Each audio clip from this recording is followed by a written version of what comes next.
یہ کلپ بنائے عاملوں پہ، بہت دن ہو گئے عاملوں پہ بولا نہیں ہوں میں. تمام عاملوں نے، چاہے وہ دیوبندی تھے، بریلوی تھے، اہل حدیث تھے، جتنے بھی روحانی تھے نا، سب نے یہی کہا کہ جنات کا کیس ہے یہ، سیدھا سیدھا. اور پڑھنے کو، اور وہ آتے ہیں نا سونگتے ہیں یوں کرتے ہیں ایسے ٹوپی ڈرامے جیسے ان کو کوئی محسوس ہو رہا ہے، یہاں پہ آئیں گے کچھ اثرات مسرات محسوس ہو رہے ہیں، اس طرح کے ڈرامے چہرے کے ایکسپریشن سے اور باڈی لینگویج سے یہ شو کرتے ہیں کچھ ہے یہاں پہ. تو انہوں نے خفیہ کیمرہ لگایا تو دیکھا کہ رات کو چوہا آیا، اس نے بڑے تمیز سے نلکا کھولا، پانی بھی پیا اس نے، اور ٹب میں پانی جمع ہو کے نہا بھی رہا ہے کمبخت، بڑے آرام سے اس میں غسل. چوہا بہت ذہین جانور ہے، اس کو کہیں گرمی لگتی ہوگی، اس نے اندازہ لگا لیا. وہ اب اتنی سینس اس میں ہے نہیں کہ بھائی تو اس کو بند تو کر دے، کھولنا آتا ہے اس کو بند کرنا نہیں آتا. خوب نہا دھو کے نکل لیا. وہ کسی کا دماغ بھی نہیں جا سکتا کہ چوہا آ کے نلکا کھولے گا، اس میں نہائے گا اور پھر چلتا ہوا جائے. اب وہ تو شکر ہے چوہے کے چلتے ہوئے کے نشانات نہیں تھے، ورنہ عامل بولتے کہ جنات چوہوں کی شکل میں آ رہے ہیں. حقیقت ہے یہ، دیکھو پنجے تو بہت بڑا کوئی جن ہے. تو گھر میں خفیہ چوریاں ہو رہی ہیں نا، جن وین پہ نہ ڈالا کریں. خفیہ چوری کوئی بہت ہوشیار چور ہے، لوگ کہتے ہیں سمجھ میں ہی نہیں آ رہا کوئی کیسے چوری کر سکتا ہے. تو بھائی ہوشیار چور تو کہتے ہی اس کو ہیں کہ جو اس طرح سے چوری کرے کہ سمجھ میں نہ آئے.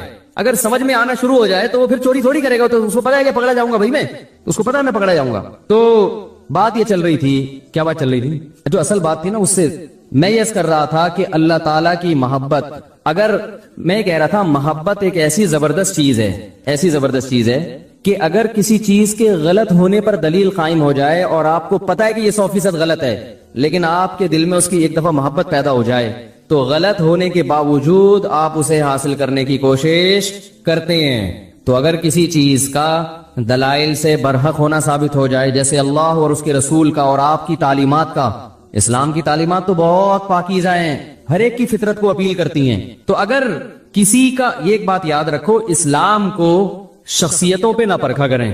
سمجھ رہے ہیں نا، اسلام کو تھوڑا سیاست سے الگ رکھیں. اسلام میں سیاست ہے، سیاست میں اسلام نہیں ہے. اسلام میں سیاست بھی ہے مگر سیاست میں اسلام یہ نہیں ہے. کیونکہ میں بہت زیادہ لوگوں سے جو ہے نا وہ الٹی سیدھی، وہ جو میں نے ایک عمران خان کی تقریر پر حمایت کر دی تھی، اس میں بہت سارے اپنے کٹ گئے. میں نے تقریر کی حمایت کی، اس میں بھی شروع میں اور آخر میں بڑی تمہید تھی کہ اس کو آپ کوئی سیاسی رخ نہ دیں، یہ کوئی JUI کی مخالفت نہ سمجھیں یا مسلم لیگ کی مخالفت نہ سمجھیں. ایک ملک کے وزیر اعظم نے اسپیچ کی ہے. میرے پاس اب خطوط آ رہے ہیں لوگوں کے، فون تو میں اٹھاتا بہت ہی کم ہوں، خطوط آ رہے ہیں کہ آپ ہمارے دل سے اتر گئے مفتی صاحب، میں آپ کا بہت بڑا فین تھا اور میں اب آپ میرے دل سے اتر گئے ہیں. مجھے جواب دیں کہ ایک یہودی کو آپ کیسے وہ کر رہے ہیں اور ایک فلانے کو آپ کیسے وہ کر رہے ہیں. تو میں جواب نہیں دے رہا کیونکہ مجھے پتا ہے جواب دوں گا پھر اس پہ ایک نیا خط آ جائے گا. اس لیے جواب نہیں دے رہا کہ آپ میں جواب کا تحمل نہیں ہے، برداشت نہیں ہے. آپ یہ چاہتے ہیں کہ یعنی اس بنا پر بھائی آپ اختلاف کرو نا، بولو بھائی مفتی صاحب آپ نے جو وزیر اعظم کی تعریف کی غلط کی ہے، اس کا دل سے اترنے سے کیا تعلق ہے؟ کوئی شرعی مسئلہ تھوڑی میں نے بیان کیا ممبر پہ بیٹھ گئے. اب بولو بھائی جو آپ دین کی باتیں کر رہے ہو ماشاءاللہ وہ تو بڑی زبردست ہیں، اس معاملے میں ہم آپ کے پہلے بھی فین تھے، اب بھی فین ہیں. سیاست کے معاملے میں جو آپ نے یہ بات کی ہے وزیر اعظم کی تقریر سے، ہم آپ کے متفق نہیں ہیں، ختم ہو گئی بات. مثال کے طور پر میں اگر کوئی میڈیکل سائنس کی بات کروں، میں بتاؤں شوگر کی ایک فلاں دوا ہے، میں نے ڈاکٹر سے سنا ہے بڑی زبردست ہے، آپ نے اس سے بڑے ڈاکٹر سے سنا کہ وہ زبردست نہیں ہے، تو میں آپ کے دل سے اتروں گا؟ بولو نا بھائی، دل سے اتروں گا؟ آپ بولیں گے یار میڈیکل سائنس میں انہوں نے ایک بات کہی ہے ان کی رائے کے مطابق، دوسرے ڈاکٹر نے تو اس کے خلاف کہا ہے. اب آپ کے پاس دونوں آپشن ہے، اس کی مانیں ہمارے والے ڈاکٹر کی مان لیں. دل سے نہیں اتاریں گے آپ. بولیں گے ان چیزوں سے آدمی نہ دل سے اترتا ہے نہ دل پہ چڑھتا ہے. میں جب طالب علم تھا تو ہمارے ایک استاذ نے ایک نصیحت کی ہمیں، وہ اس وقت نصیحت سمجھ میں نہیں آئی، اب آتی ہے سمجھ میں. انہوں نے کہا دیکھو عوام کی عقیدت سے کبھی متاثر نہیں ہونا. صحیح ہے نا؟ جو عوام آپ سے کہنا حضرت ماشاءاللہ ماشاءاللہ آپ کے چپل بھی اٹھا رہے ہیں، اس سے کبھی متاثر نہیں ہونا، دھوکے میں نہیں آنا. میں نے کہا کیوں؟ انہوں نے فرمایا 2 منٹ میں ان کی عقیدت تیل ہو جاتی ہے. سمجھ رہے ہیں نا؟ ذرا سی کوئی بات دائیں بائیں ہوئی جو ان کے مزاج کے خلاف ہوئی، وہ ساری عقیدت ختم، گالیاں دینے پہ آ جائیں گے. حوصلہ نہیں ہے. مولانا طارق جمیل صاحب کے ساتھ کیا کیا ہے؟ انہوں نے اگر عمران خان کی تعریف کر دی، آپ کہہ دو غلط تعریف ہے، ختم. ساری زندگی کی ان کی محنت، ہزاروں گناہگاروں کو ان کے ہاتھوں اللہ نے توبہ کی توفیق دی. کیا اللہ نے، اب تو وہ عمر زیادہ ہو گئی، اس طرح سے وہ بول نہیں سکتے، عمر زیادہ ہو گئی اور بیماریاں نے گھیرا ہوا ہے ان کو. تو ان کی آپ تقریریں سنیں جوانی کی، کیا دلوں، سخت دلوں کو انہوں نے، سخت دلوں کو نرم کیا ہے. کیسے بڑے بڑے گناہگاروں کو ان کی وجہ سے توبہ کی توفیق ملی ہے. ساری زندگی کی محنت ایک طرف، ایک وزیر اعظم کی ذات پر انہوں نے تھوڑی سی بات کر لی کہ اچھا آدمی ہے، تو وہ ساری محنت اور وہ عقیدت ایک دم